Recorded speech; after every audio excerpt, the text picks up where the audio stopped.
Good evening. I just love sharing my story and other people's stories all over the world of recovery, of hope, of never giving up. Just letting everybody know that we do recover. Recovery is possible. I've been meeting some very interesting people along the way, and tonight is no exception. We've been following each other for a little while on Instagram. He sent me a message and told me just keep up the good work. And, I was like, oh, thank you so much. And, would you want to share a little bit of your story with me and everyone else? And he graciously agreed. It is my honor and privilege this evening to sit down with Ryan Phillips from Canada. Ryan's an ex hockey player, and we're going to hear a little bit or all of his story tonight. I'm not sure what we're going to talk about. I told him no scripts. We're just going to talk about whatever comes up. He does a little bit of everything, a little bit of everything. I'm really looking forward to it. So sit tight. I'm waiting for him to come in now. Welcome. Thank you very much. I appreciate it. Yeah. Welcome. It's so good to see you. Honestly, I've been following you for a little while, and I admire you and everything that you do. And I would just love to hear from you. Whatever you would like to talk about, I would love to hear. Lived experience. All right. Lived experience. You know what? I'm open. I'm here.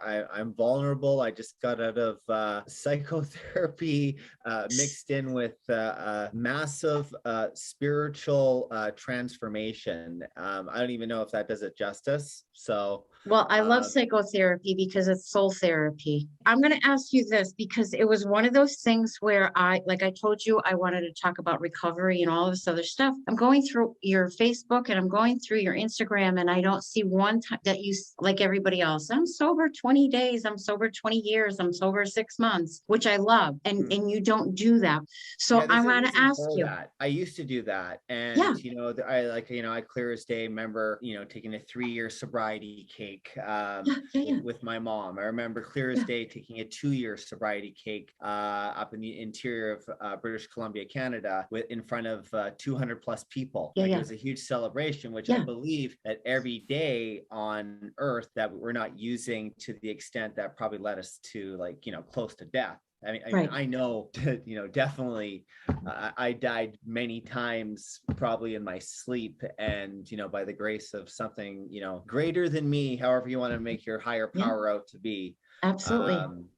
Brought me back into my physical body. Or, I've had a lot of, depersonalization, disassociation issues since the time since the earliest days I can remember. I've always felt, very, kind of different. Maybe it was pressure, a lot from sports. Maybe a lot of it was from the energy I was taking on, pre-birth from my mother, being stressed out. There's so many there's so many different factors that play into our experience in this time, space, reality, so to speak. I can get all into the spiritual realm there, which I don't want to dive too deep because I don't want to freak people out.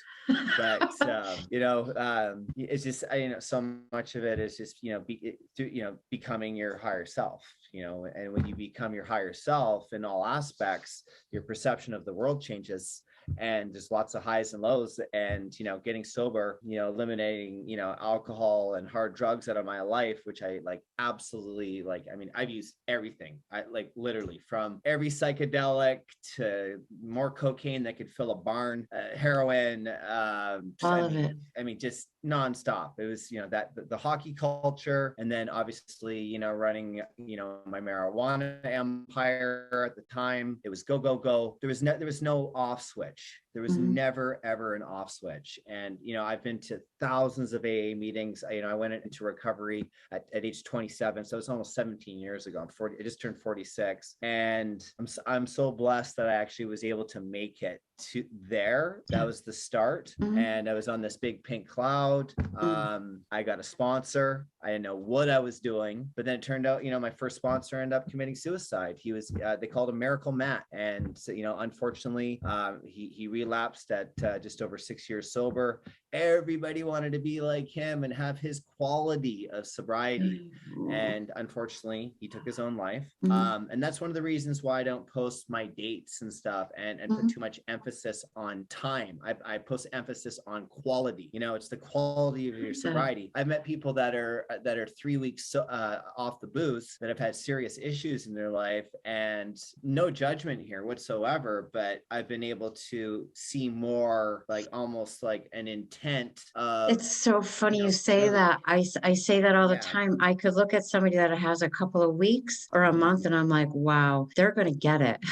Like you just know there's Yeah. something. Yeah, you are so It right. comes to the point where I think that any individual that's used very hard in whichever substance crosses the threshold. You cross that, they talk about it in the book, but like, let's talk about life here and real stuff. Yeah. Like when you cross that threshold where you know that you've abused your physical apparatus in such a way, and where doctors have told you that if you keep going like this, you're going to die. And then you keep going like that, and then you don't die, and then you make it out on the other side. It just like, I don't know. For me today, with, I've over, 5+ years without a drink. I don't remember the exact date, and I've had longer than that. I've relapsed, a few times over the course of 15 years.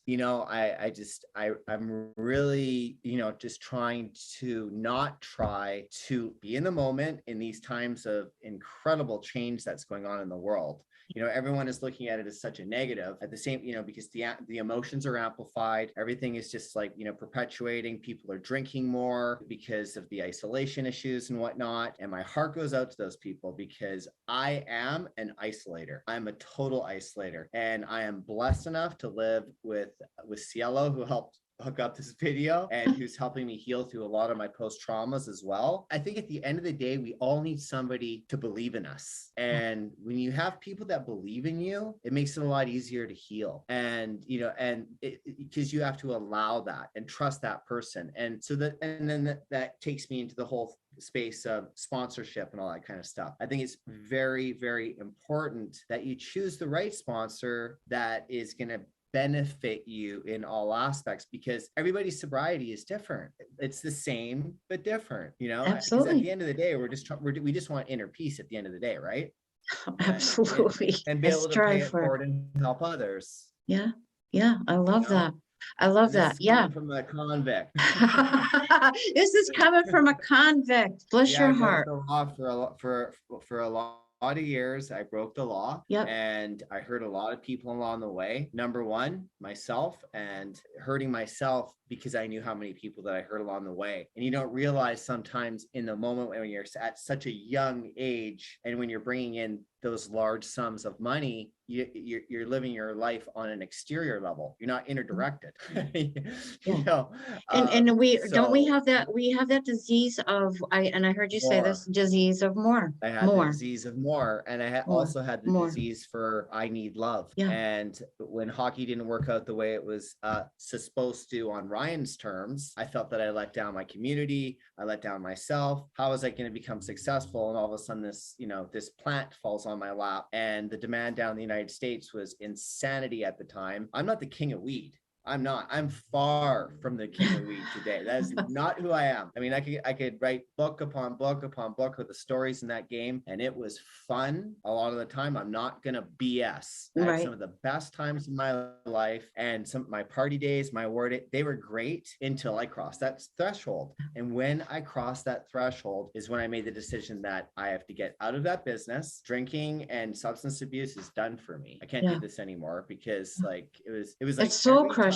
It's soul crushing. Yeah. But hey, if I didn't hit, I've hit rock bottoms, sober. That's the thing is like, what is a rock bottom? What is a bottom? Because like, I had a bottom today and right now I'm at the top. Like, I mean, how do you define that? Those layers in the container. It's like you get certain highs when you talk to people on the phone because they invigorate you and feel full of life. That's why I truly believe that our environment is number one. We have to associate ourselves with positive, like-minded people that have the best interests out for us, not trying to get somewhere. It's not a popularity contest. I was having a chat with a good friend of mine, runs an organization. You can look him up. And for all your viewers, same here, global. His name's Eric Kusin, wonderful guy. He's got an incredible story. He's actually on my Instagram account. If anybody wants to reach out to me or anything like that, you can share my Instagram handle. I will. Well, you know what? I'm just really grateful that, through, I believe, divine service, which isn't just NAAA, groups, so to speak, service from its, from the smallest thing of even picking up a breadcrumb, and then I know in Canada and other places in the world that have seen that, apparently, that National Geographic episode's been watched by a lot of people. A lot of people. Yeah. And so you get, a lot of people that you have to block and not engage in conversations, because I haven't always been perfect. I've made, that's the thing. Like we're all imperfectly perfect. We're all the same. At the end of the day, no one's any better than anybody else. And maybe the way that because someone's treating somebody a certain way is because it's a defense mechanism where we all cope in different ways as we deviate our way through life experience, through the vibrations and frequencies. And, just basically got to think of your brain. Your brain's, it's electricity, thoughts are how thoughts become things even, the brain is literally a broadcasting and receiving station for the vibration of thought. So when they talk about law of attraction, law of attraction is literally just law of vibration. When I was allowed to be, they said never, never, never, after I got busted down in the United States with 103 pounds of high grade marijuana, never would I be allowed back in the States. I got out of the game. Okay. That almost killed me. 50 plus friends murdered, OD'd, the whole 9 yards, huge amounts of money that were coming in, planes and ships and boats and helicopters and hiking trails. And, and I say this with the utmost humble sincerity. It's like I'm glamorizing it a little bit. Well, National Geographic, they glamorized it. TV they did. And did I have fun for a while when I was a kid? I did. Yeah. And then I every time I started to kind of dabble a little bit as I started getting older, every time something bad happened, or every time there was just something that it was just like every bell and whistle was just in my ear, that my purpose in life was not to be shipping something over an imaginary line. I did over 500 days in a maximum federal penitentiary for marijuana. So when they told me I wasn't going to be allowed back into the United States because I was an international drug smuggler. And just so happened, I end up being with my crew that day that was taking the shipment across the border. Right. And after being busted, head down to the ground, guns drawn to the head and everything like that, PTSD central. Oh my God. The one thing jail did do good to me is I actually was sober for almost the 2 years that I was in there. So my mind was working brilliantly, even after the 50 concussions that I've taken. But I literally was like, everything I thought about in prison, even though it was a long period of time, I learned how to tune in to certain things. I had people in there that were almost like mentors. You meet a lot of very smart people in those places, believe me. And this little Japanese guy was in there, and I swear to God, he saved my life. I was depressed, I was messed up, and I slept for the first probably 7.5 months that I was in there. And I remember him kicking on my door, and he was like, get out of bed, come up to my cell, little 8x12 cell. There's all the gangs and stuff. It's no joke. You're in a maximum federal penitentiary. And I'm like just this kid that was making all this money, had no idea about the ramifications. And all of a sudden hockey's gone and I'm in an 8x12. And now I got this little Japanese guy who's 56, takes me out to a cell and he said, listen, just because you're in prison doesn't mean you have to be a prisoner of your own mind. He's like, now I'm going to start teaching you how to tune into higher and finer vibrations of the universe. First of all, he goes, tomorrow I want you to have a poem ready for me. He goes, what do you want to write about? And I said, well, the mountains, because I grew up in the mountains. And even when I was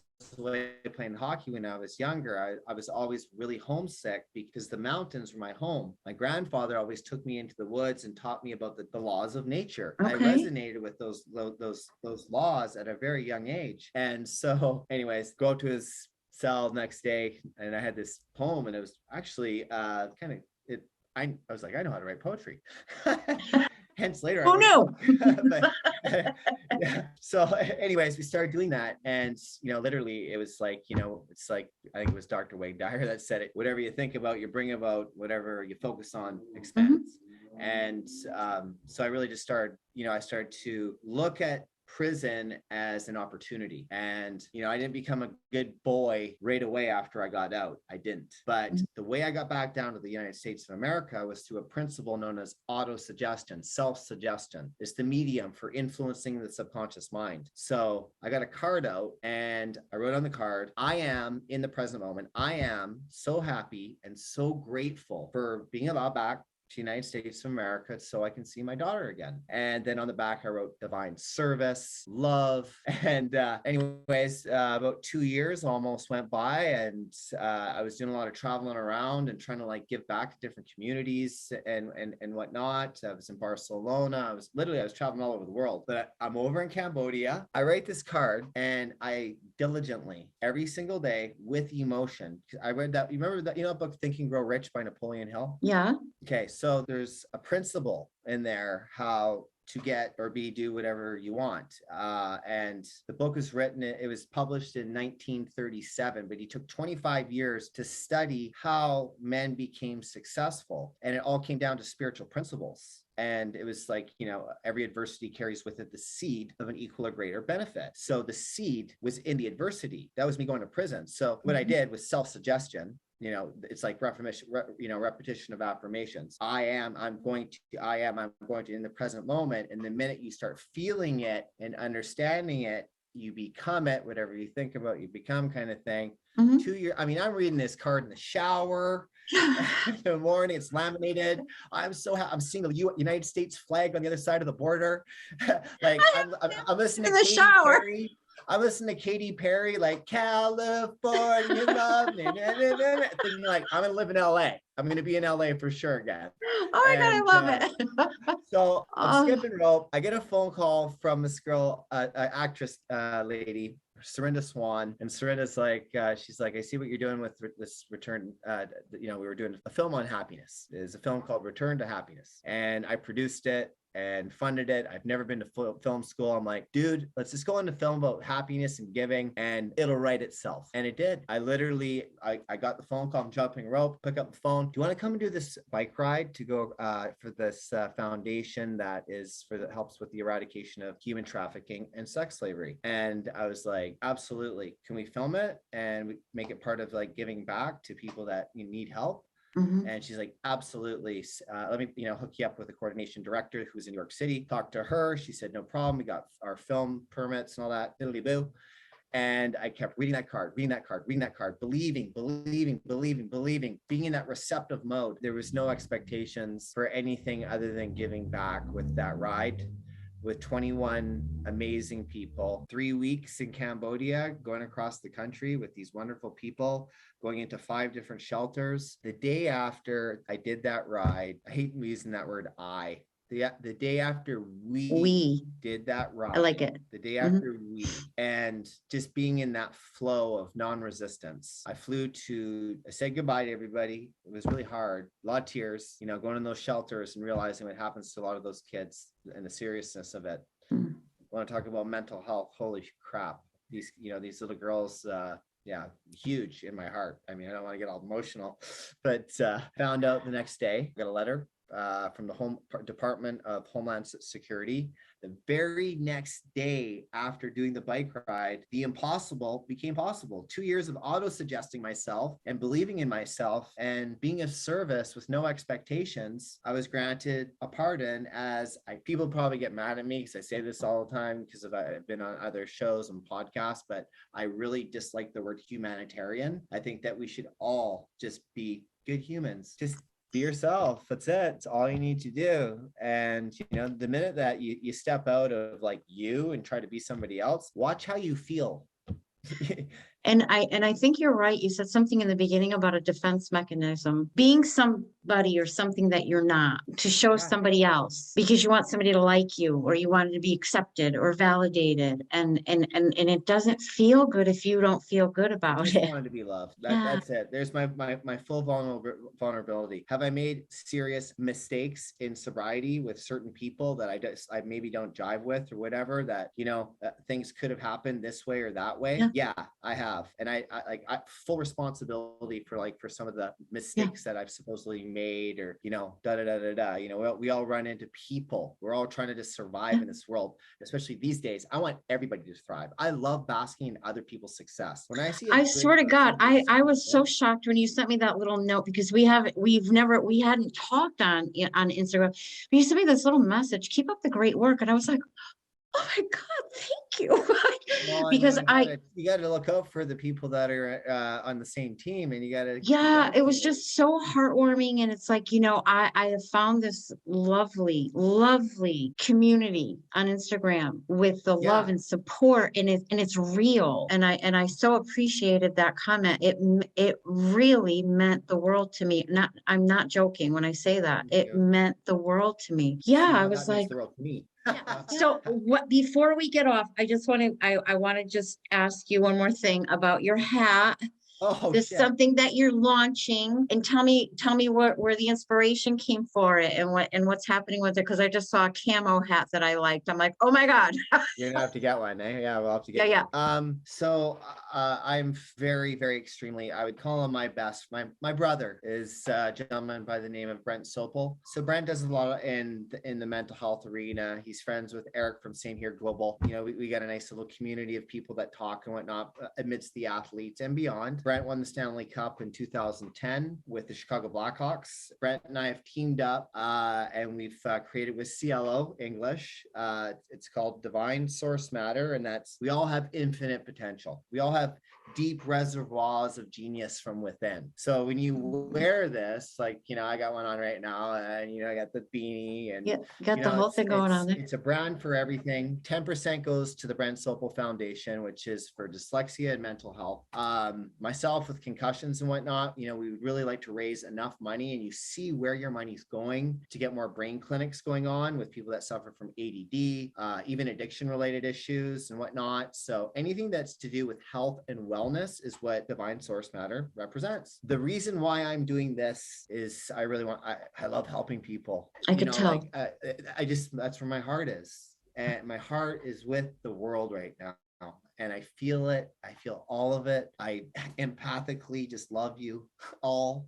Love you too. Knowing some of your story and what you've gone through, you were meant for something so much bigger in your life, and this is it. I know how disappointed you were being asked to leave the team for being drunk all the time.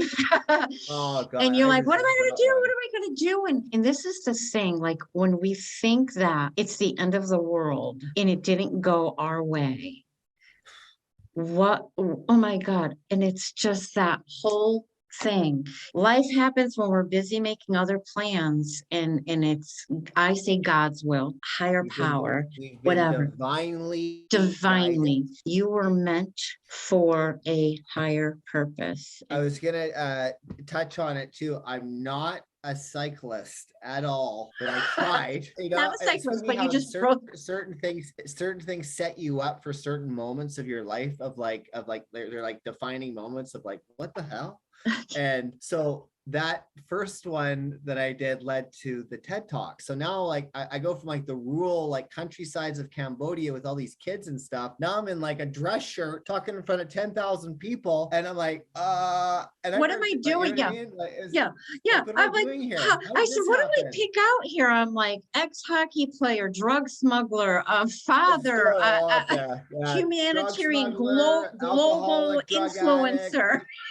Throw it all What in there. you are a wonderful human being. Thank you. Thank you from the bottom of Honestly. my heart. And so are you. And anybody that's listening, so are you too. And you are worth it. If you're struggling, I'm your friend. reach out to Laura or reach out to me. She'll throw down my Instagram thing or whatever. We love it. We love it. We love it. We love you. Thank you so much for doing this. I so appreciate it. I feel like I met a friend for life, Ryan. Well, I'm here. I just Anytime. adore I you. I feel the just same. adore I feel the you. same way. I love it. I love it. And I love you. Honestly, I do. No, I Thank love you you. so much for this. And I will talk to you soon. Talk to you very soon. I really Okay. appreciate being on your show. Thank you. Thank you for being on. Take care.